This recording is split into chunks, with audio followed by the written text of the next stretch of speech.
ప్రణతిని ఈరోజైతే ఎంతో సింపుల్‌గా, ఎంతో టేస్టీగా ఉన్న వంకాయ, వెల్లుల్లి కారం ఎలా చేయాలో మీకు చూపిస్తున్నాను. ముందుగా స్టవ్ వెలిగించి పాన్ పెట్టుకొని సరిపడా ఆయిల్‌నైతే వేసుకోవాలి. ఆవాలు, జీలకర్ర, ఆనియన్స్‌నైతే వేసుకొని గోల్డెన్ కలర్ వచ్చేంత వరకు బాగా వేయించుకోవాలి. ముందుగానే కట్ చేసి పెట్టుకున్న వంకాయ ముక్కలనైతే ఇందులో యాడ్ చేసి చిటికెడు పసుపుని వేసుకొని బాగా మిక్స్ చేసుకోవాలి. కర్రీ లీవ్స్, కొత్తిమీరనైతే వేసుకొని బాగా మిక్స్ చేసుకుంటూ కుక్ చేసుకోవాలి. మూత పెట్టుకొని ఒక 8 మినిట్స్ వరకు లో ఫ్లేమ్‌లో కుక్ చేసుకోవాలి.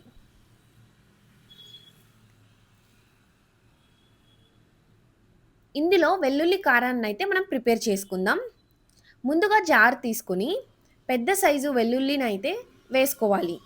సరిపడా కారము, జీలకర్ర, రుచికి సరిపడా సాల్ట్‌నైతే వేసుకొని మెత్తగా మిక్సీ పట్టుకోవాలి.